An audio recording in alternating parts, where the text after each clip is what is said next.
We're following fast-moving breaking news on the push to impeach President Trump for his role in the deadly riot at the U.S. Capitol. CNN has now obtained a new draft article of impeachment in which House Democrats charge Mr. Trump with incitement of insurrection. It may be introduced as soon as Monday. And just a short while ago, the White House fired back, saying impeachment would be politically motivated and further divide the country. Also tonight, President-elect Biden is demanding an investigation of the damage done by President Trump, saying he encouraged a mob like we've seen in third world dictatorships. But the incoming president is declining to take a stand on impeachment, saying that decision is up to the U.S. Congress.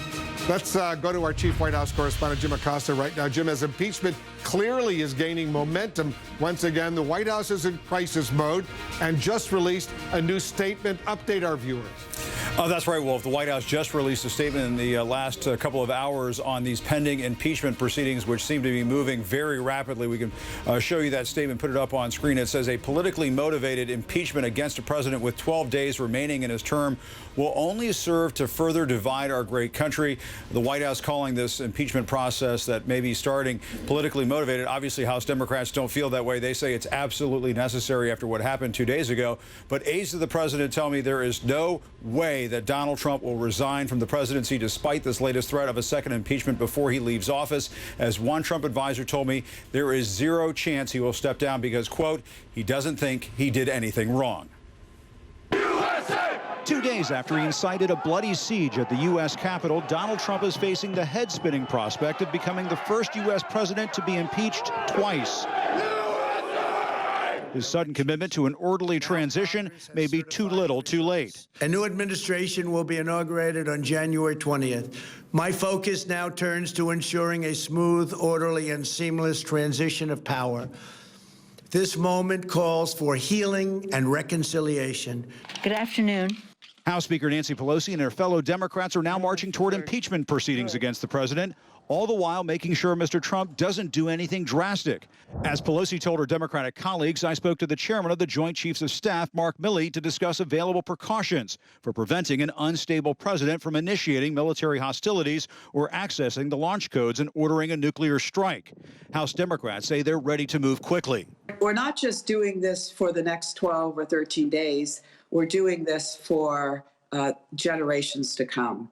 And if we are not willing to state that the acts by the President of the United States to incite domestic terrorism and insurrection is an impeachable offense, then nothing is an impeachable offense. If the House impeaches the president, some Senate Republicans who didn't vote to convict and remove Mr. Trump the last time around say they may have had a change of heart. The House, if they come together and have a process, I will definitely consider whatever articles they might move, because as I've told you, I believe the president has disregarded his oath of office.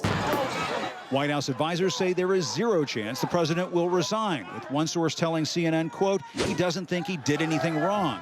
But even former White House officials say Mr. Trump should consider stepping down. They allowed this myth, this lie to take a life of its own, that the election might be overturned. When the moment called for leadership, he did not do the right thing, and lives were lost because of it. Some of the president's top enablers are also facing calls to resign, like Republican Senator Ted Cruz, who released a statement condemning the violence at the Capitol, saying, now we must come together and put this anger and division behind us. We must stand side by side as Americans. We must continue to defend our Constitution and the rule of law. That's after he was amping up voters in Georgia, likening them to revolutionary soldiers. You are patriots, just like the patriots gathered at Bunker Hill, just like the patriots gathered at Valley Forge. Other Trump loyalists are feeling the wrath of the Trump baits after GOP Senator Lindsey Graham told Mr. Trump to give up his election fight. And when it's over, it is over. It is over. Trump supporters were screaming traitor as he walked through the airport. Lindsey Graham, you are a traitor to the country. You know it was rigged. It's going to be like this forever, wherever you go for the rest of your life. Mr. Trump signaled he won't congratulate President-elect Joe Biden on his inauguration day, tweeting he won't be going, giving the Capitol a break from having the instigator-in-chief on hand for the transfer of power. And we fight. We fight like hell. And if you don't fight like hell, you're not going to have a country anymore. And our sources tell us the president and first lady are expected to leave for Mr. Trump's Mar-a-Lago resort on January 19th, one day before the inauguration. Obviously, with the president and the way things are going these days, those plans could change. But we should note, to this day, the president still has not taken any responsibility for what happened a couple of days ago. He has not offered any apologies for what happened on January 6th. And Wolf, let's go back to this video that was captured at Reagan National Airport earlier today.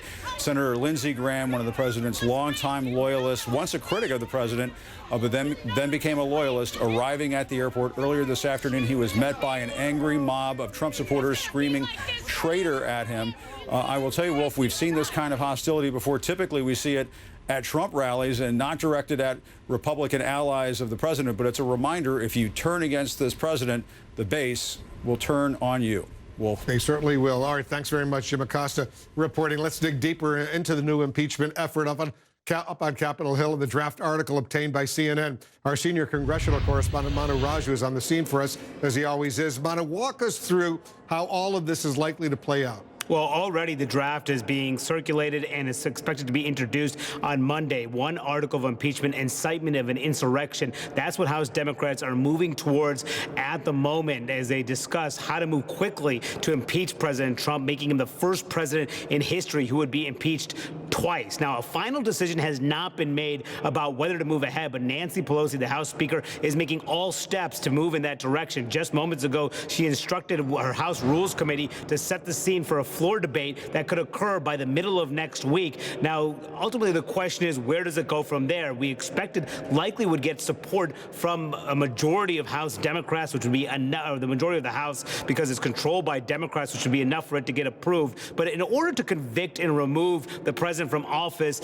it would need 2/3 support of the Senate during an impeachment trial. The Senate, currently controlled by Republicans, has no appetite to move forward on an impeachment trial before President Trump's time runs out in office on January 20th. And there are questions about whether Democrats will press ahead in the new Biden administration to they could have a trial after Donald Trump leaves office and essentially prevent him from ever running for office again. Those discussions are happening because there are concerns that it could put Biden in a bit of an awkward spot as he's trying to move forward with his agenda, and as Democrats try to go after the former president, Donald Trump.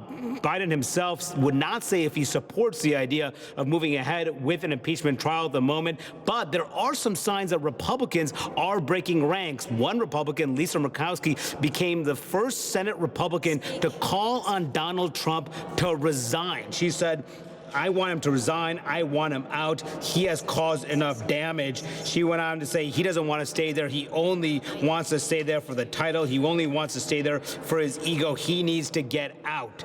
Very strong words from a sitting Republican senator, the first one to do so far. Some others are open to voting for an articles of impeachment or voting to remove him from office. We'll see if it gets to that point. But at the moment, Wolf, Nancy Pelosi wants Donald Trump to resign. If he doesn't, expect impeachment vote in the House, presumably by the middle of next week. Yeah, I'm expecting it. Manu, you also have new details about what the president was actually doing as that mob was storming the Capitol. You were right in the middle of it. Thank God you're okay. Yeah, it was a remarkable development here that Donald Trump was actually trying to continue to fight the Electoral College certification even after the mob came on Capitol Hill, threatened so many people, cost lives, this deadly clash. The president was not consumed with that. He was consumed with trying to get more Republicans to object to further states that were awarded to Joe Biden, to delay the proceedings even further, even though there was no chance Congress would overturn the will of the voters. The president mistakenly placed a phone call to Mike Lee, the Utah Republican senator, on that afternoon on Wednesday, thinking that he actually had called Tommy Tuberville, who's the new freshman senator from Alabama. What the president wanted was to urge Tuberville to object to more states, to drag out the proceedings further. Later in the night, at 7 p.m., Rudy Giuliani, the president's lawyer, called Mike Lee again, mistakenly, thinking that he was calling Tommy Tuberville, and left a message on Mike Lee's voicemail, thinking that he was leaving a message for Tuberville and saying that Tuberville should continue to object to allow the process to continue to play out. That was at 7 p.m. roughly Eastern time, hours after the mob had come and stormed Capitol Hill, after all the chaos and destruction of the Capitol. That was still the focus of the president and his legal team at that moment. Tuberville himself was one of just 7 Republicans to vote to throw out the Pennsylvania electoral votes, and one of 6 Republicans to vote to throw out the Arizona electoral votes. Yeah, that was so sick indeed, especially after those riots developed, very dangerous riots up on Capitol Hill. Manu.